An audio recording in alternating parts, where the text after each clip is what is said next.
Ora, o que vem a ser afinal um milagre? Emmett Fox. Bem-vindo a mais um vídeo de Despertar da Consciência com Felipe Galhardo. Inscreva-se no canal e ative as notificações para ser avisado sempre que outra pérola de luz for postada. Os que negam a possibilidade dos milagres, com base em que o universo é um sistema perfeito de leis e de ordem, para cujo funcionamento não pode haver exceções, estão certos. Mas a explicação é que o mundo, de que normalmente nos damos conta e com cujas leis a maioria das pessoas está familiarizada, não passa de um fragmento de todo o universo, e que existe a possibilidade de apelar de uma lei mais baixa para uma mais alta, de uma menor para uma maior. Expressão: ora, o apelo da lei mais baixa para a mais alta não é absolutamente o mesmo que desrespeitar a lei, pois a possibilidade desse apelo faz parte da constituição do universo, e por conseguinte, se houvesse um real desrespeito à lei, os milagres seriam impossíveis, mas partindo do princípio de que todas as regras e limitações ordinárias do plano físico podem ser postas de lado ou suplantadas por uma compreensão acima delas, os milagres no sentido coloquial do termo podem acontecer, e acontecem. Suponhamos, para dar um exemplo, que, numa certa segunda-feira, as coisas que se relacionam com você estejam de maneira tal que, humanamente falando, certas consequências resultarão, sem dúvida, antes do fim de semana. Podem ser consequências legais, talvez de natureza muito desagradável, a seguir alguma decisão dos tribunais, ou podem ser consequências físicas, que se façam sentir no próprio organismo. Um médico competente pode decidir se é absolutamente necessária uma operação arriscada, ou pode até sentir que é seu dever dizer que não há chance de o paciente se recuperar. Ora, se alguém puder elevar a sua consciência acima das limitações do plano físico, em conexão com o assunto, e esta é apenas uma descrição científica do que comumente se chama prece, então as condições desse plano se alterarão, e de uma forma totalmente imprevisível e normalmente impossível, a tragédia legal desaparecerá, com vantagem para todas as partes interessadas. Ou o paciente se curará em vez de ter de sofrer a intervenção ou morrer. Em outras palavras, os milagres no sentido popular do termo podem acontecer e acontecem em decorrência da oração. A oração muda realmente as coisas, faz com que elas aconteçam de maneira inteiramente diferente daquela que aconteceriam se a oração não tivesse sido feita. Não importa qual tipo de dificuldade que você esteja passando, não importam as causas que a tenham provocado, a oração o tirará da dificuldade se você persistir bastante em seu apelo a Deus. A oração é, no entanto, ao mesmo tempo uma ciência e uma arte. Foi ao ensino dessa ciência e dessa arte que Jesus dedicou a maior parte do seu ministério. Os milagres descritos nos evangelhos aconteceram porque Jesus possuía o entendimento espiritual, que lhe concedeu maior parte de poder de oração do que a qualquer outro, antes ou depois. Vejamos agora uma outra tentativa de interpretar os evangelhos.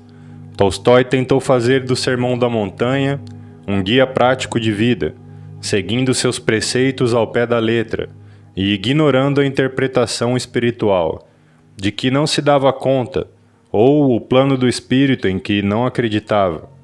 Descartando toda a Bíblia, exceto os 4 evangelhos, e descontando todos os milagres, fez uma tentativa heróica, porém fútil, de combinar o cristianismo e o materialismo. Naturalmente fracassou. Seu verdadeiro papel na história acabou sendo não o de fundador de um novo movimento religioso, e sim o de um homem cujo anarquismo prático, promulgado com o fogo do gênio, abriu caminho para a revolução bolchevista, da mesma forma que Rousseau preparou o caminho para a Revolução Francesa.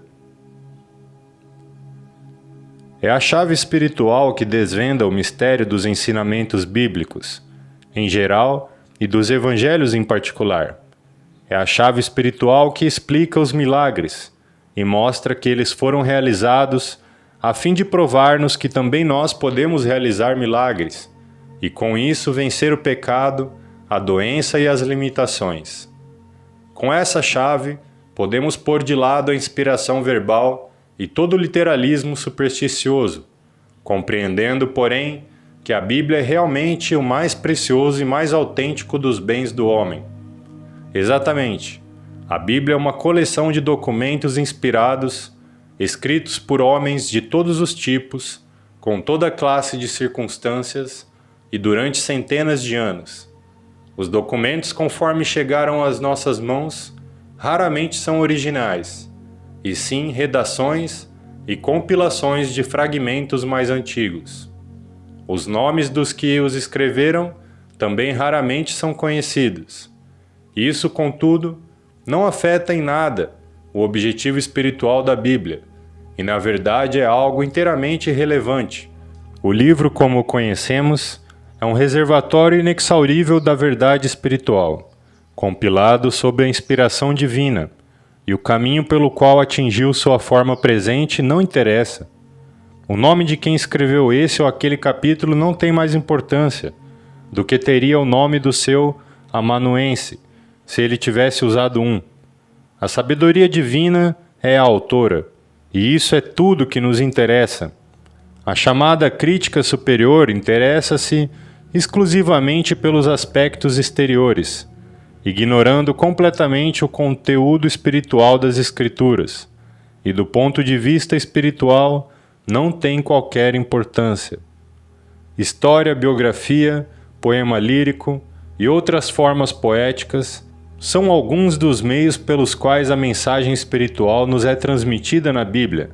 Acima de tudo, porém, é uma parábola que é utilizada para transmitir a verdade espiritual e metafísica.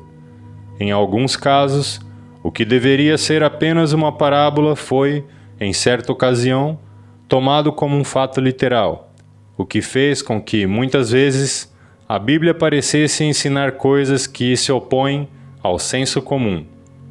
A história de Adão e Eva e do Jardim do Éden, por exemplo, é um exemplo disso. Corretamente interpretada, essa é talvez a mais bela parábola de todas. Seu autor nunca pretendeu apresentá-la como fato histórico, mas foi o que fizeram pessoas de mentalidade literal, com toda a sorte de consequências absurdas. A chave espiritual para a Bíblia salva-nos de todas essas dificuldades, de todos os dilemas e aparentes incongruências. Livra-nos das falsas posições do ritualismo, do evangelismo e do chamado liberalismo, porque nos dá a verdade.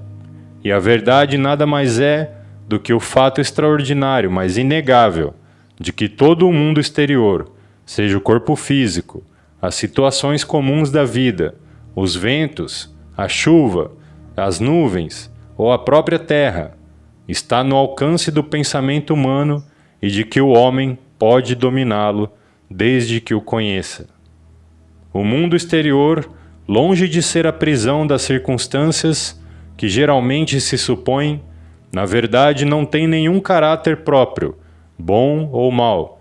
Só tem o caráter que lhe damos através da nossa maneira de pensar. É naturalmente plástico ao nosso pensamento, queiramos nós ou não, tenhamos ou não consciência disso. Durante todo o dia, os pensamentos que nos ocupam a mente, no nosso lugar secreto, como Jesus lhe chama, moldam nosso destino, para o bem ou para o mal. A verdade é que toda a experiência de nossa vida não é senão a expressão exterior do pensamento interior.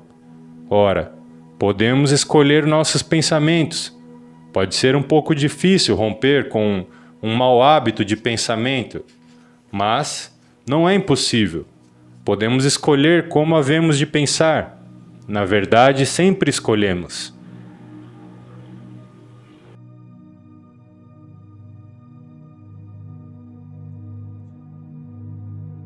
Compartilhe com quem você ama e ajude na expansão de consciência coletiva. Muito obrigado por você assistir e apoiar o meu canal. Que a graça do Senhor Jesus Cristo e o amor de Deus e a comunhão do Espírito Santo sejam com todos vós. Até a próxima!